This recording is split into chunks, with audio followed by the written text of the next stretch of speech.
After 30 years of taking care of my two kids, I discovered they weren't truly mine. After I caught my wife cheating on me, she further confessed that the kids belonged to her lover from college, and she never loved me. What happened next was rather unbelievable. I will tell you everything. First, let me quickly thank you for your continuous support. This means a lot to us. If you enjoy the stories we share, kindly subscribe to this channel. It will be great if you can leave a comment on which city you are watching from. We might just give you a shout-out in our next story. Today's special shout-out goes to Roy Allen from South Africa. We are glad you enjoy our stories. Now let's go deeper into the story. I used to believe that love, real love, was built over time, like a house slowly shaped by steady hands and faithful hearts. Not the kind of love that sweeps you off your feet, but the kind that tucks your kids into bed after a long day of work, that leaves the last piece of chicken for someone else, that sits quietly beside you in a room without needing to talk. I gave 30 years to that kind of love. 30 years to a woman I thought was my wife in every sense of the word. 30 years to two children who were, in every way that mattered, my heart made flesh. I thought we were a family built on truth, maybe not passion, but something stronger: commitment, sacrifice, history. My name is Daniel, and I spent most of my life believing I was a father, a husband, and a provider. I worked as an electrical contractor, self-employed, just enough business to keep the bills paid and a little left over for birthdays and emergencies. I wasn't flashy. Never needed to be. I was the kind of man who found comfort in routine. Toast and eggs in the morning, coffee on the back porch, the soft clatter of a family waking up. I mowed the lawn every Saturday, paid off the mortgage early, took pride in being the dependable one, the rock. And that's the thing about being the rock. You don't get to crumble. My wife, Joanna, had always been complicated. Beautiful, yes. Intelligent, without question. But there was always a coolness to her, a detachment I chalked up to personality. She wasn't one for grand romantic gestures or emotional outbursts. She loved in small, calculated ways: birthday cards, PTA meetings, organizing the kids' school plays. It never felt fiery, but it felt stable. I thought that was enough. I told myself, over and over, that we worked because we didn't fight much. We made decisions together. We were partners. The kids were the glue. Emily and Marcus. God, just saying their names still fills my chest with something too big to define. I was there for their first steps, first words, scraped knees, broken hearts. I taught Marcus how to ride a bike, helped Emily through her fear of math, sat through endless school plays and parent-teacher conferences. They were my purpose, my pride. I loved them in a way that made everything else, every missed vacation, every sleepless night, every sacrifice, worth it. For years, I ignored the signs. The late nights Joanna blamed on book club. The text she always kept hidden. The way she started sleeping facing away from me, pulling the sheets tighter around her as if even our shared bed had become a burden. I told myself it was a phase. Menopause. Stress. The empty nest syndrome creeping in as the kids grew older. Anything but what it truly was. Because if I acknowledged the rot, I'd have to admit the foundation we'd built our life on was cracked. Looking back, I was willfully blind. I wanted so badly to believe we were solid, that everything I'd worked for, everything I'd given had meant something, that I mattered to her the way she mattered to me, even in her quiet way. I convinced myself that being a good man, a good father, a steady husband, would be enough to hold it all together. But houses fall, even the well-built ones. Especially when the termites are in the walls and you've spent your whole life refusing to see the damage. It all came crashing down on an ordinary Thursday. I remember because it had rained that morning, and the house still smelled like wet grass and coffee. Joanna was supposed to be at a friend's house. Something about helping plan a fundraiser. I'd forgotten my phone at home and came back to grab it. I never meant to spy, never meant to catch her. But when I walked in and heard the laughter, hers, high and breathy, the way she used to laugh before we had kids, and a man's voice answering with something low and intimate, my heart stopped. I wish I could say I confronted her with strength, with dignity. But I stood there in the hallway like a fool, frozen, listening to the woman I had given 3 decades to giggle in a voice I hadn't heard in years. And then I saw them, through the cracked door of our bedroom. Our bed. I didn't rage. I didn't scream. I just turned around and left. Because that moment was too big. It didn't feel real. I drove around for hours, past the old elementary school, the park where we used to take the kids, the diner we went to every Sunday after church. Every landmark of our so-called life mocking me. I went home that night and didn't say a word. She didn't either. She knew. And in the silence, something in me finally snapped. The rock cracked. But I wouldn't let it crumble. Not yet. Not until I had answers. I didn't sleep that night. I lay in the dark, staring at the ceiling, feeling the bed move with Joanna's breathing beside me like it had for 30 years. But this time, I felt like I was lying next to a stranger. My mind was racing, but my body was still, paralyzed with a kind of quiet horror. I kept going over it, every sound, every glimpse of them in our bedroom. The intimacy, the ease between them, it wasn't new. It was rehearsed. Familiar. That was what gutted me the most. By morning, I wasn't sure if I wanted to confront her or disappear. But I needed to know. Needed to hear it from her lips. When I finally sat across from her at the kitchen table, the air between us thick and silent, I saw it in her eyes. Resignation, not guilt. She was already somewhere else in her mind. Like she'd been waiting for this moment. Like she was relieved it was finally out in the open. So how long? I asked. My voice didn't sound like mine. It was too even. Too calm. She didn't play dumb. Didn't try to lie. About 6 months, she said, looking down at her coffee. That was the first lie. I could tell by the way she said it. Quickly, as if she'd practiced it, like it was a safe answer. I didn't push her right then. Something colder had taken over inside me. A part of me already knew this was just the surface. And him? I asked. Someone I know? Joanna finally looked at me, and I saw something I hadn't seen in years. Emotion. But not the kind I wanted. She looked annoyed, as if I was dragging out something she didn't want to explain. He's someone I dated in college, she said slowly. Before you. We reconnected a few years ago. At a reunion. My hands were clenched under the table. A few years ago? She didn't answer. Which said everything. I stood up. The room felt too small. The walls too close. My heart was thudding so hard I could feel it in my neck. So what was I to you, Joanna? A backup plan? Her voice turned sharper than I expected. You were stable, Daniel. You were safe. You loved me more than I ever loved you. And you were too good to walk away from. The words hit like a punch. I stumbled back a step, stunned not just by what she said, but by how casually she said it. Like it was a fact. Like I should have known. You never loved me? I asked, quieter now. She shook her head. Not the way I loved him. I thought I could learn to. I tried. But I had already lost him once, and when we reconnected, she didn't finish. She didn't need to. The message was clear. I had always been the consolation prize. And then she said something that nearly buckled my knees. They're not yours, Daniel. Emily and Marcus. Biologically, they're not yours. The room spun. I sat down hard, like my legs gave out beneath me. What? I whispered. She looked away again, her voice suddenly hollow. I got pregnant in college. I knew it wasn't yours, but I let you believe it. We got married so fast. You wanted kids. I just went along with it. And when he came back into my life, I couldn't ignore it anymore. I felt like I couldn't breathe. 30 years. 30 years I'd spent waking up in the middle of the night to feed them, rocking them through fevers, cheering at their soccer games, helping with science projects, drying tears after breakups. Every moment that made me feel like a father suddenly flashed before me, tainted, questioned, hollowed out. And she just sat there, calm, cold, as if she was telling me about a bad investment. You let me believe they were mine, I said, almost to myself. You let me build my whole life around a lie. They're yours, she said, finally sounding emotional. In every way but blood. I laughed then. A bitter, humorless sound. That's rich coming from you. You don't get to redefine family now, not after everything. I left the house that day with one goal: find out the truth for myself. I scheduled a paternity test behind their backs. I hated myself for it, but I needed to know. Not because I stopped loving them, but because I needed something real to stand on. The results took 2 weeks. I didn't eat much during that time. Barely slept. I'd sit on the back porch at night and remember every moment with them. Emily calling me daddy for the first time, Marcus hugging me after winning his first trophy.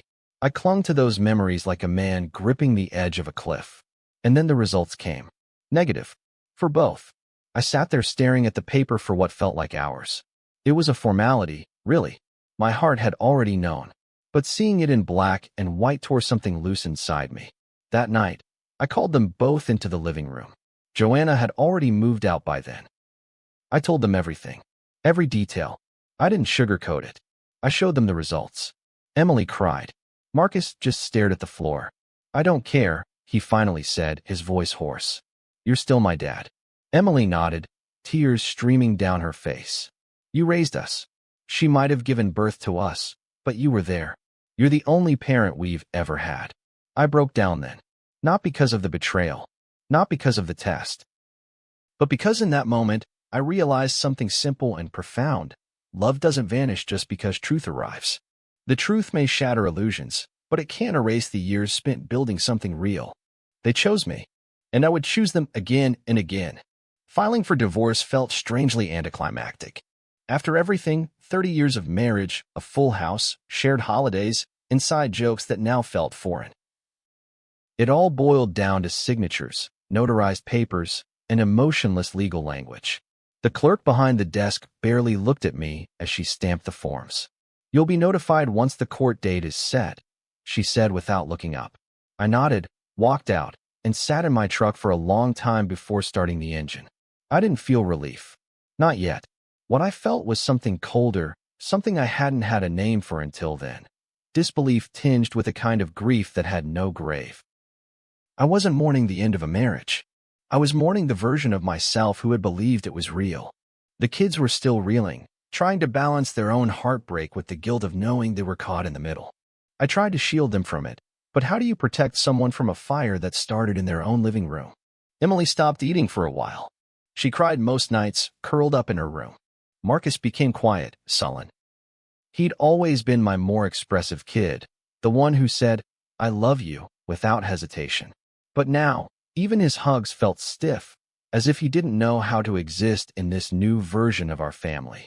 I gave them space, but also made it a point to show up, dinner every night, even when no one said much. I kept the porch light on when they stayed out late. I sat with them in silence, turned on movies we used to love, even if they no longer laughed at the same parts. Joanna had moved into a rental 2 towns over. She didn't call. She didn't show up. Whether that was guilt or indifference, I didn't know. And I didn't care. The kids didn't want to see her. After the truth came out, they both said the same thing. We need time. Maybe they thought that door would reopen eventually. I didn't say otherwise. But I knew in my bones it wouldn't. At the court hearing, she brought a lawyer. I didn't. I'd already spoken with mine, laid everything bare. She tried to fight for spousal support, claimed emotional distress, lost opportunities, whatever else she could scramble together. But my lawyer was good, and I had receipts. Literal ones, financial records, texts, even photos. She didn't know I'd found emails going back years, laced with confessions and timelines that made her story fall apart in court. In the end, the judge ruled in my favor. No alimony. No division of assets beyond what was already hers. She left with a suitcase and her name. That's it. I walked out of that courtroom lighter, but not happier. It wasn't victory. It was survival. A part of me still wanted to shout, to rage, to demand answers she never gave. But what was the point? The damage was already done, and she didn't seem sorry. Not truly. Not in a way that mattered. Back at home, the kids were waiting. Emily had made dinner, spaghetti, her comfort food. Marcus had set the table. No one said much at first, but after we sat down, something shifted. So it's over? Marcus asked. I nodded. Yeah, it's official. Emily stared at her plate. I don't know how to feel. Me neither, I admitted. But we're going to be okay. Marcus looked up. We're staying here, right? With you. I felt my chest tighten. You don't have to decide anything yet. I know this is a lot. You can see her if you want. No, Emily cut in.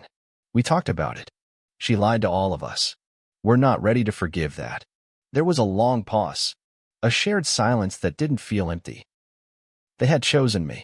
Not because I asked, not out of pity, but because something deeper connected us. Years of shared life, of scraped knees, bedtime stories, late-night talks, and every quiet sacrifice I'd made without needing to announce it. I didn't raise them out of obligation. I raised them because I loved them. Fully. Unconditionally. And that love was still there. Raw. Bruised.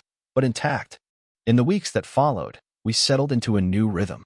I cleaned out our bedroom, tossed old photos, boxed up wedding china we never used, got rid of the bedsheets I'd come to associate with betrayal. I started sleeping better, strangely enough. Maybe not every night, but enough. I could breathe again. I also made an appointment with a therapist. I didn't tell anyone at first, but sitting in that chair, finally saying everything out loud to someone who didn't know me, who didn't need to protect or be protected, was like letting air into a wound. It hurt, but it also healed. I told her about Joanna, the kids, the lie that unraveled everything I thought I knew. And I remember saying this one thing over and over. I just want to believe I wasn't a fool. She said something I'll never forget. You weren't a fool. You were faithful. That stuck with me. Faithful. It didn't excuse her betrayal, but it reframed my part in it. I hadn't been naive. I'd been committed. I'd acted out of love, not ignorance. And that, I realized, was nothing to be ashamed of.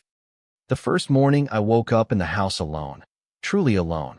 I sat on the edge of the bed and stared at the empty side where Joanna used to sleep. The pillow still held the faint indent of her head. I should have changed the sheets immediately, but I didn't. Not yet. I needed to see the emptiness, to feel it, to know that she was gone, and this house, this life, was now mine and mine alone. The kids had gone to visit friends for the weekend. I told them they needed the break, but truthfully, I needed the silence.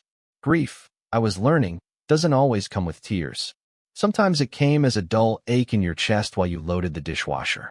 Sometimes it was a sense of disorientation when walking into a room and forgetting why you came. I kept looking around like a stranger in my own home, as if waiting for Joanna to walk in, roll her eyes, make a sarcastic comment about the news. But she never did. Instead, I started noticing things. The quiet hum of the refrigerator, the creak in the hallway floor, the way the sun filtered through the kitchen window mid-morning, casting golden light on the countertop where Emily used to sit and draw while I made breakfast. These little moments, once routine, began to feel sacred. Mine. Real. I started rearranging things, not in a frantic purge, but deliberately. The wedding photos came down first. Then the framed vacation shots, the ones we posed for, smiling stiffly in places we never truly enjoyed. I replaced them with pictures of the kids. Real ones. Messy hair, spaghetti-stained shirts, goofy grins. Those images told the truth. Emily noticed the changes right away when she got back. She stood in the hallway and looked at the now bare wall that had once held our wedding portrait. You okay with all this? I asked her gently. She nodded. It's your house now. Our house. That word, our, meant more than she knew. Marcus threw himself into college applications. It was his way of coping, focus, plan, move forward. He applied to universities close to home, and I suspected that was no accident. He didn't say it, but I knew. He didn't want to leave me alone. I told him I'd be fine, that he should go wherever he felt drawn, but in truth, I was grateful for the thought. Joanna tried to reach out. The first time was a letter, not an apology. More of an explanation, as if context could rewrite the past. She talked about being young and scared, about how I offered stability when she was drowning in shame. She claimed she never meant to hurt me. She asked if I could help her reconnect with the kids. I didn't respond. I showed the letter to Emily and Marcus. They both read it in silence. Emily tore it in half without saying a word. Marcus burned it in the grill. That was the only time we really spoke of her that month. But her shadow still lingered. Every time someone asked, "How's your wife?" or "How are the kids and Joe?" I felt the sting all over again. I gave polite, vague answers. We're adjusting. It's been a big year. Eventually, the people who mattered stopped asking. The ones who didn't, I let them drift away. I focused on what I could control. I restained the deck, took up woodworking again, started jogging in the mornings. I found a rhythm, a pulse to this new life. It wasn't easy, but it was honest. One evening, Emily found me in the garage, sanding down a chair I'd been building. She sat on a stool and watched me for a while before asking, "Do you miss her?" The question hit harder than I expected. I miss who I thought she was, I said quietly. But no, I don't miss the woman who did what she did. She nodded. I think I miss the mom I made up in my head. The one who used to brush my hair and sing off-key in the car. I put down the sander, walked over, hugged her. We both lost something that wasn't ever really there, I said. But we still have what is. That night, the three of us sat down for dinner. Just us. No distractions. No silence hanging like fog. Emily made lasagna. Marcus played music from his phone. We laughed, really laughed, for the first time in weeks. It didn't feel forced. It felt earned. And as I looked around the table, I realized something. Family isn't made in a hospital. It's not sealed with a name or a shared bloodline. It's forged in the trenches, midnight fevers, scraped knees, graduation hugs, stupid arguments about curfews. I hadn't lost a family. I had uncovered the truth of the one I already had. It was smaller now, but it was real. Time has a strange way of both healing and revealing. A year had passed since the divorce, and by outward appearances, life had settled. Emily was in her final year of college, commuting from home while she figured out her next steps. Marcus had started his freshman year nearby, still dropping by on weekends for laundry, free food, and the familiar quiet of his old room. On the surface, we were functioning a new kind of family with new rituals. Sunday breakfasts, movie nights, quiet evenings with open books and shared silences. But grief has long roots. It doesn't bloom all at once. It came back in waves, often without warning. A scent on a passing woman's coat. A familiar song on the radio. A forgotten photo tucked in the back of a drawer. One afternoon, while cleaning out the attic, I found a box labeled Joe's Keepsakes. Inside were concert stubs, letters she'd written but never sent, and an old college photo of her with a man whose face I now recognized. The lover. The real father. I stared at that picture for a long time. He was smiling, arms slung casually around her shoulders. They looked happy, young, carefree. And I realized with a jolt of bitterness that I never got that version of her. I got the tired one, the responsible one, the woman who'd already made her choice but couldn't live with it. I got the shadow. I almost threw the box out. But I didn't. I kept it, not out of nostalgia, but because it reminded me of how far I'd come. Then came the call. Marcus answered the house phone. It was rare we got one anymore. He handed it to me, eyes wide. It's her, he said quietly. Joanna. Her voice hadn't changed. Still smooth, practiced, deliberate. She started with small talk. How was I? How were the kids? Had I been well? I kept my answers clipped. Then she said, I'd like to talk to them. Just once. Just a conversation. I didn't answer right away. She went on, trying to sound calm. I've respected their distance, but they're adults now. They deserve the full story. And maybe a chance to forgive. Something inside me snapped. You had 30 years to give them the full story, I said coldly. You waited until the truth was ripped out of you. Don't frame this as healing now. She sighed. Daniel, you're poisoning them against me. I laughed, sharp and short. I didn't have to. You did that yourself. She hung up. When I told the kids, I left nothing out. I didn't editorialize. Just gave them the facts. Emily bit her lip the whole time. Marcus crossed his arms. I want to see her, Emily said finally. Marcus shook his head. I don't. We sat there in silence. I felt torn, proud of their independence, terrified of what might come next. They decided to go together. One visit. One conversation. I told them I trusted them to handle it, but to remember who had stood by them, who had stayed. They met her at a coffee shop the following weekend. I didn't ask for details, but they both came back changed. Marcus was quiet, withdrawn. He sat on the porch with a beer and stared at the sunset for hours. Emily cried in the bathroom. Later, she came to me, eyes red but clear. She tried to blame you, she said. Said you made her feel trapped. Said you were too passive, too boring. That she stayed because she had no choice. I waited. But I told her the truth. Emily went on. I told her she was the coward. That she had 30 years to tell us, and she chose the lie. I told her she doesn't get to play the victim now. Marcus later added. She asked me if I wanted to meet him, the real dad. I told her I already had one. I didn't cry in front of them. But that night, alone in the dark, I did. Not because of Joanna, but because of them. Because even when the past came knocking, they didn't let it back in. That's the thing no one tells you about betrayal. It never really goes away. It just stops bleeding eventually. You stitch it closed and keep moving. Some days it itches. Some days it burns. But with time, you stop picking at the scar. We were different now.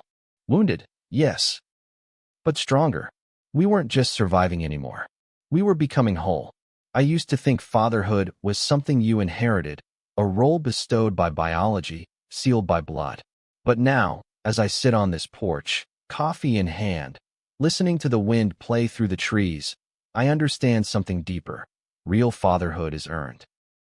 It's shown in scraped knees kissed in the dark, in sitting through parent-teacher conferences even when the feedback stings, in the quiet way you check if your daughter's car made it back by midnight.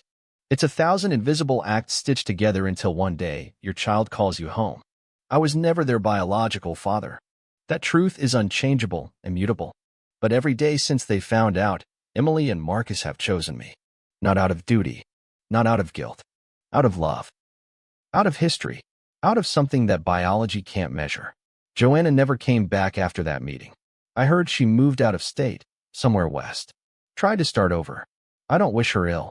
I don't wish her much of anything anymore. That anger I carried like armor, the resentment that kept me awake at night, it dulled with time. Not because she deserved forgiveness, but because I deserved peace. Carrying her betrayal was like keeping a knife in my own back. I pulled it out, finally, and let the wound close. Emily got her master's degree last spring. I sat front row, clapping harder than anyone else, my heart damn near bursting out of my chest when she walked across the stage. Afterward, she hugged me and whispered, "I did this for you, Dad." And I knew she meant it, not out of obligation, but because she recognized who had stood by her side all those years. Marcus, ever the rebel with a cause, is pursuing nonprofit work. Something with underprivileged youth. He says he wants to be the kind of mentor you don't forget.